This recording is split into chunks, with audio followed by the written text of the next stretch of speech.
जय माता दी। नमस्कार। हम बात करेंगे होलिका दहन। होलिका दहन में आप क्या सामग्री डालें जिससे नज़र दोष दूर हो और जीवन की परेशानी दूर हो, कुछ खास उपाय की बात करेंगे। होलिका दहन कब है और आप इस दिन क्या करें, कुछ खास जानकारी इस वीडियो में रहेगी। मैं ज्योति एस्ट्रोलॉजी वास्तविक की grand master and life coach.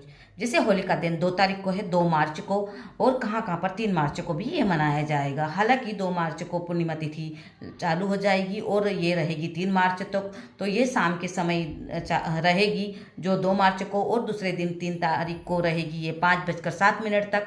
तो ये जो 2 तारीख को 5:55 से प्रारंभ होगी और 3 तारीख को 5:07 तक रहेगी। तो ये जो पूर्णिमा तिथि रहेगी ये 2 तारीख को पूरी रहेगी। तो 2 तारीख को ही होलिका दहन रहेगा और 3 तारीख को पूरा दिन रहेगा जो कि चंद्रग्रहण। तो चंद्रग्रहण में सूतक काल भी रहेगा और भारत में भी दिखेगा, तो ये मान्य कम रहेगी। पर आपके यहाँ किस तरह से 2 तारीख को होलिका दहन है या 3 तारीख को, आप देख लीजिए। पर हम जैसे बात करें होलिका दहन किसी भी दिन आप कर रहे हैं, क्या उपाय करें उस बारे में बात करेंगे। अगर आप नज़र दोष से परेशान हैं, आपको बार बार नज़र लग रही है या ऐसा लग रहा है कि आपको नज़र लगी हुई है, कोई भी ऐसी परेशानी है, तो ये खास उपाय करें।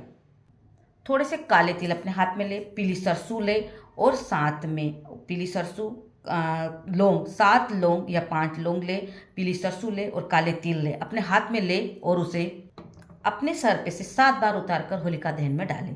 इससे आपकी नज़र दोष खत्म हो जाएगा और होली में जल जाएगा। एक उपाय ये नज़र दोष के लिए कर सकते हैं। दूसरे उपाय की बात करें, अगर धन से परेशान है, धन ध्यान की कमी ना रहे आपके घर में, तो ये खास उपाय की बात करें।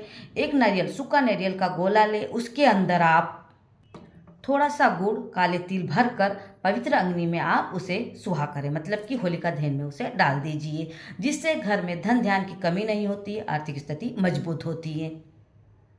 होलिका के दहन के दिन अगर घर में वास्तु दोष है, नेगेटिव एनर्जी है, तो क्या करें। एक चौमुखी दीपक अपने घर से बाहर लगाइए सरसों के तेल का, जिससे कि घर की नेगेटिव एनर्जी दूर होती है, वास्तु दोष कम होता है, सुख समृद्धि घर में बनी रहती है।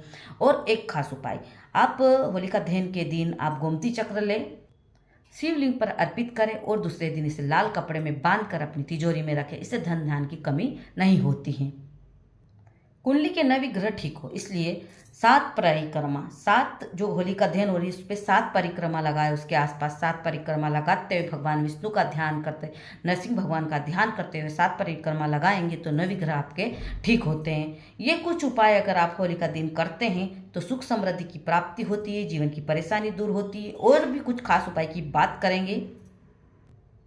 एक नारियल ले, आप अपने घर में से उतार कर ले जाइए, होलिका दहन में डालिए और मन में भाव करें कि सारी नेगेटिव एनर्जी इस नारियल के अंदर आ गई है, जो भी आपके घर में दिक्कत है वो सब इसके अंदर आ गई है, और वो जाकर होलिका में आप डाल दीजिए। इससे घर की नेगेटिव एनर्जी दूर होगा, वास्तु दोष दूर होगा।